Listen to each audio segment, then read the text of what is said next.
Fala aí, pessoal, seja bem-vindo a mais um vídeo aqui no canal. Vamos acompanhar as últimas notícias do São Paulo. Trago atualizações para vocês do Mercadão da Bola do Tricolor. E essa história de Pablo Maia e Lucas Ferreira de saída procede ou não?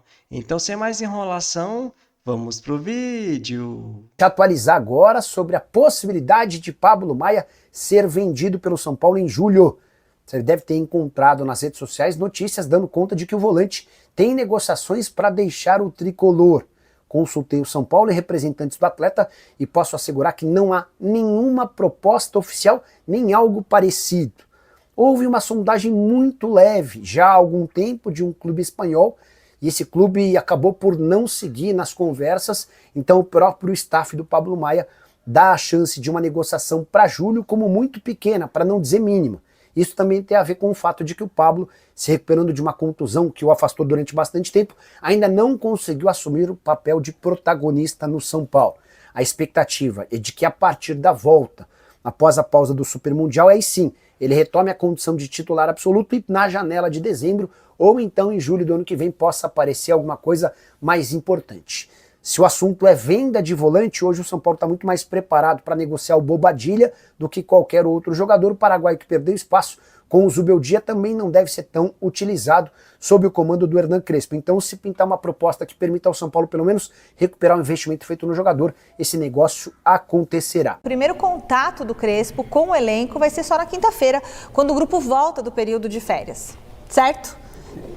E fala, Miller, o que você está esperando dessa volta do Crespo? Eu estou muito confiante, né, na volta do Crespo. Como eu disse, ele é um treinador inteligente, ele é um ex-jogador, foi campeão paulista, como eu disse no mês ontem, ele foi campeão paulista. Tinha muito jogador naquela época que ainda está lá? Quase ninguém. E acho que só Arboleda. O Calério não exatamente. E o Luciano também. Isso. Calério não estava? Ele foi campeão paulista na pandemia que não tinha público, quer dizer. Então acho que ele conseguiu um título inédito para o São Paulo, que já estava há muitos anos sem ganhar um paulistão. Então acho que ele merece essa segunda chance, essa segunda oportunidade. E eu torço para que ele dê certo, porque ele é competente, inteligente e ele é muito humilde. Legal. Bom, vamos falar de bastidores, passar limpo aí notícias do São Paulo. Primeiro, até eu nem falei na chamada, mas assim, eu queria falar que o André Silva, até perguntei para algumas pessoas do São Paulo sobre possibilidade de venda do André Silva com a chegada do Dineno, tem o Rian Francisco. Não existe qualquer sinalização de saída do André Silva nesse momento do São Paulo. Não há oferta, o São Paulo não tem intenção de oferecê-lo ao mercado. Não existe nenhuma ideia dos empresários do André Silva oferecendo ele no mercado português, onde ele tem um reconhecimento do futebol dele, pelo tempo que ele trabalhou lá, né? Então o São Paulo entende que não vai chegar nenhuma proposta, né? Mesmo com a chegada do Dineno, que a chegada do Dineno foi muito para ocupar uma lacuna ali deixada pelo Caleri, que só deve voltar no ano que vem. Dito isso, Lucas Ferreira, o Krasnodar tem um interesse, Krasnodar da Rússia, que contratou já alguns jogadores do São Paulo, me lembro lá atrás o Cueva, recentemente o Diego Costa, atual campeão russo. O Krasnodar tem interesse no Lucas Ferreira, mas no São Paulo, nos bastidores do São Paulo, eles não acreditam que vai chegar uma oferta acima dos 7 milhões de euros. E chegando perto desse valor, São Paulo não vai abrir nem conversas. Então assim, não chegou oficial, né? Pelo que eu apurei, não chegou nada oficial. E o São Paulo não quer abrir conversa se chegar algo em torno de 7, tem que chegar algo maior, porque entendem que o jogador, diferente do Matheus Alves, que é um jogador assim que é para vender, aproveitar o bom momento que subiu agora, vem da copinha, fez bons jogos no profissional, apareceu uma proposta, vende, jogador para vender agora. O Lucas Ferreira é um jogador que pode ser aproveitado mais tempo no profissional do São Paulo, é um jogador que hoje é titular do São Paulo. Então assim, o São Paulo entende que se alguém quiser fazer uma proposta pelo Lucas Ferreira, vai ter que botar mais dinheiro. Então o São Paulo não vende, então o Krasnodar, que tem interesse, tem que botar mais dinheiro se quiser abrir conversas com o São Paulo, e o São Paulo internamente entende que não vai aparecer nada acima dos 7 milhões, então não vai fazer nenhum tipo de negociação ou abertura de negócio com o Krasnodar por esses valores. Outra notícia também que eu queria trazer de bastidor para vocês é em relação ao Pablo Maia. Conversei bastante com pessoas que estão no dia a dia com o Pablo Maia e a resposta foi, o Pablo Maia é um jogador que recebe muitas sondagens do futebol europeu. Recentemente, mesmo se recuperando de lesão, teve consulta da Inglaterra e da Alemanha, mas dificilmente, pelo momento que o Pablo Maia está vivendo, que é um momento de instabilidade, faz partidas boas, faz partidas ruins, tem voltado da lesão, voltou antes da lesão, mas é um jogador que tem oscilado muito. O mercado vem acompanhando os números do Pablo Maia, então assim, como ele não tem boas atuações nesse momento, dificilmente alguém vai chegar e vai fazer uma proposta para levar o Pablo Maia. Obviamente, se fosse lá atrás, no Campeonato Paulista, quando ele se machucou, era uma situação um pouco diferente, porque ele estava jogando naquele ritmo que ele jogava antes, aquele Pablo Maia que o mercado todo da Inglaterra sempre gostou e sempre quis levar. Hoje é um jogador que ainda está buscando sua melhor forma física e sua melhor forma de rendimento dentro de campo. Então, dificilmente, uma janela que vai abrir agora, nos primeiros dias de julho, né, dia 13 e 14 de julho, dificilmente até lá, e sem competição, futebol parado, dificilmente alguém vai chegar e vai falar, olha, Pablo Maia, queremos aqui, ó, 15 milhões de euros, 10 milhões de euros, 12, 13, 15, 20, não. Dificilmente alguém vai chegar e pagar por um jogador que está se recuperando, que é hoje totalmente uma incógnita. Então, mesmo com essas sondagens, mesmo com essas consultas, quem trabalha com o Pablo Maia entende que é difícil imaginar uma proposta neste momento para o Pablo Maia. Então, até consultei também a diretoria do São Paulo, dizendo que é um jogador que a gente sabe que o mercado gosta, mas também no mesmo entendimento de que propostas podem surgir, mas propostas abaixo do valor do que ele custaria, do que ele custa hoje. O Pablo Maia é um jogador que tem o seu valor de mercado, mas está se recuperando de mais uma grave lesão. Então o São Paulo espera aí um valor maior pelo jogador, e o que se entende é que não é esse valor para agora nesta janela, certo? Bom, Matheus Alves é um negócio que está completamente encaminhado e já está avançando nos últimos dias, né, nas últimas horas de avançar para fechar, para assinar mesmo. São Paulo vai ficar aí com 25% aí para uma venda futura, né, uma negociação futura, e os valores girando em torno aí de 6 milhões de euros mesmo, né, colocando algumas metas, o jogador batendo aí títulos, batendo conquistas pessoais, aí podendo ter ali até um acréscimo até 7 milhões de euros, mas a base mesmo 6 milhões de euros a venda do Matheus Alves para o CSKA da Rússia. Faltam detalhes agora burocráticos para essa venda ser sacramentada. O São Paulo entendendo que é um jogador que é na lista de jogadores que são para venda, né? Estão ali para ser vendidos. E é um jogador que a torcida não gostou de vender, né? Muitas críticas em cima da diretoria, principalmente ao presidente Júlio Casares e ao Carlos Belmonte, diretor de futebol. Primeira parte aqui de mercado da bola. Igor Vinícius, o que está faltando para acertar com o Santos? Já de saída do São Paulo, mas o São Paulo está ali tentando dar uma negociada para garantir algum dinheiro para que ele não vá embora logo? Como é que tá isso? O São Paulo vai ficar com uma porcentagem do Igor Vinícius Para liberar já, não é isso? Já liberar, já está liberado, né? Ele está se recuperando dessa lombalgia e o Santos aí deve em breve já anunciar o acordo com o São Paulo. E a boa relação do Marcelo Teixeira com o Casares contou muito, né? O São Paulo tentou renovar o contrato do Igor Vinícius por mais um ano. O Igor Vinícius falou assim, eu quero ares novos e tal. O Igor Vinícius tem uma história no Santos, né? Ele é da base lá, né? Então, ele viu numa oportunidade, o Alexandre Matos gostou muito, queria o jogador. A diretoria do Santos também, o Kleber Xavier aprovou também a contratação, a chegada dele. Então vai ser bom para todo mundo, né?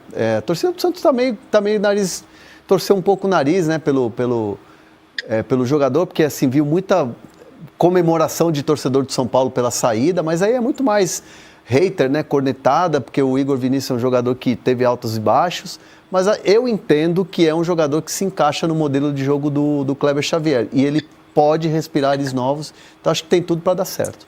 O PVC, muitas movimentações não ainda concretas, né? Ou uma parte delas não ainda concretas ou concretizadas, muito ainda nesse âmbito da sondagem, da conversa, mas São Paulo já tem um elenco curto. não são peças que hoje, quer dizer, Lucas Ferreira é um jogador bem importante, né? Pensando Titular, né? Titular, jogador importante, mas não são peças que têm sido fundamentais aí para o São Paulo. Mas é um elenco curto, né? A gente já falou sobre isso, do quanto São Paulo precisa de peças. Te preocupa todas essas notícias aí sobre possíveis saídas do São Paulo? E aí a gente está falando de Igor Vinícius, de Lucas Ferreira, do Matheus Alves, do Bobadilha, de vários atletas aí que podem ser envolvidos em negociações. O que me preocupa mais são os dois meninos, é o Lucas Ferreira e o Matheus Alves. O São Paulo precisa parar de vender. Eu sei que tem uma necessidade da venda pela situação financeira do São Paulo. Estamos de acordo.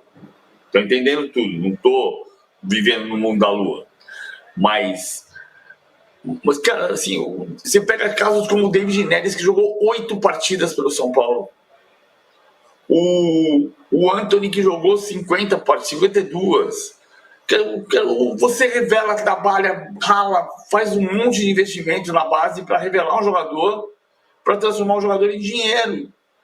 O Lucas Ferreira é uma esperança, ele não é dinheiro, ele não é uma conta bancária, ele é esperança. Você revela um jogador que joga 20, 21, 22 partidas e vai embora. Então esse é o problema.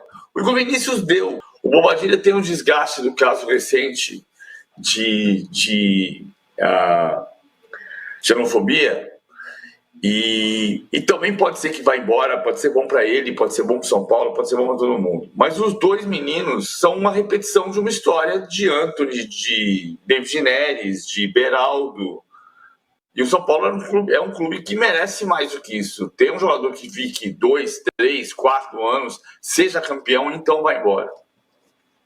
Pode valorizar mais suas crias. E assim, tem 2 jogadores que o São Paulo também está de olho e que pode bater a meta, que estão emprestados, que é o Nestor no Bahia, que se bater a meta aí vira uma compra obrigatória, e o Galopo no River Plate. O Galopo, inclusive, foi titular no último jogo do River Plate no Mundial, quase fez um gol, um belo gol seria, inclusive, bateu assim, peito de pé, a bola subiu um pouquinho. E o Galopo está bem no River. Então o São Paulo espera também fazer grana com esses 2 jogadores. E para chegar, Nazito? Para chegar é um problema, porque o São Paulo não tem grana. Sim. O São Paulo não tem dinheiro. É sem custo, vai ter que ser sem custo. Jogador... É um cenário que a gente já é um modelo de Neno. Modelo de Neno. Então vamos comentar sobre essas últimas notícias do São Paulo. E o treinador Hernan Crespo, enfim, chegou para comandar o São Paulo. Vai ser a segunda passagem dele pelo clube, já que ele foi campeão com o time em 2021. Ele tem o melhor aproveitamento dos últimos treinadores do São Paulo. Em 2021, ele teve 53 jogos, com 24 vitórias, 19 empates e apenas 10 derrotas, com 57% de aproveitamento. O Fernando Diniz teve 54%, o Rogério Ceni 55%, o Dorival Júnior 54,3%, o Thiago Carpini 50% e o Luiz Ubeldia 55,29%. E eu espero, né, galera, com a chegada do Hernan Crespo, ele aproveita agora essa parada para o Mundial de Clubes e faça o São Paulo voltar melhor. Porque depois dessa parada vai ter uma sequência pesada pelo Campeonato Brasileiro, jogando fora de casa contra o Flamengo e o Bragantino, em casa contra o Corinthians e fora de casa contra o Juventude. Também vai ter oitavas de final de Copa do Brasil contra o Atlético Paranaense e oitavas de final de Libertadores contra o Atlético Nacional. Eu já vejo alguns comentaristas criticando, né, o Hernan Crespo, falando que mesmo com a chegada dele, o São Paulo não deve mostrar tanta evolução assim. Mas aí eu respondo, né, galera? Desde que ele não faça igual o Zubeldia, que fique dobrando o lateral direito com Cédric Ferrarese, ou dobrando o lateral esquerdo com Enzo Dias e o Wendel, colocando zagueiro de lateral ou lateral de atacante. Desde que ele não faça isso, já está excelente, né, galera? Até porque atravessando essa grave crise financeira, o São Paulo não pode começar a correr o risco de cair para uma segunda divisão. Até porque está apenas um ponto à frente da zona de rebaixamento. E eu não concordo com alguns comentaristas que vêm falando que o São Paulo não estava muito bem pelo Brasileirão com o Zubeldia, porque não tinha Lucas Moura, Oscar e Caleri. Mas mesmo com esses jogadores no Campeonato Paulista, o São Paulo vinha muito mal também, né, galera? Olha essa sequência. Perdeu para o Bragantino, empatou contra a Inter de Limeira jogando em casa, depois também empatou contra o Velo Clube por 3-3, depois empatou contra o Palmeiras e perdeu também jogando em casa contra a Ponte Preta.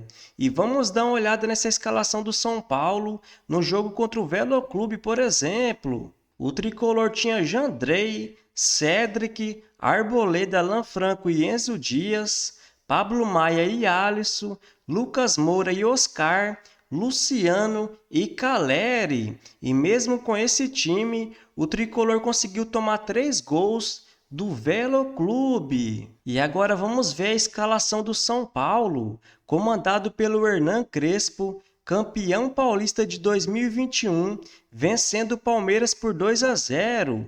Naquele jogo tinha Thiago Volpe, Arboleda, Miranda e Léo, Igor Vinícius, Luan, Gabriel Sara e Lisiero, Reinaldo, Igor Gomes e Pablo. Então, na minha opinião, esse time do São Paulo desse ano tem muito mais elenco do que aquele de 2021. E mesmo após algumas sondagens em cima do volante Pablo Maia e do atacante Lucas Ferreira, o tricolor não pretende vender esses jogadores, a não ser que chegue uma proposta astronômica. Até porque recentemente vendeu o lateral direito Ângelo por apenas 5 milhões de euros e agora o meia Matheus Alves por apenas 6 milhões de euros. Que nem eu falei no vídeo de ontem, a única justificativa é que o São Paulo está muito próximo de fechar uma parceria com o empresário grego Evangelos Marinakis, que vai investir na base do tricolor mais de 600 milhões de reais. Aí quando essa parceria ser fechada, o São Paulo vai dar uma boa porcentagem dos garotos da base para o magnata grego. Mas se o São Paulo vender agora, como vem vendendo, fica praticamente com toda a porcentagem, né, galera?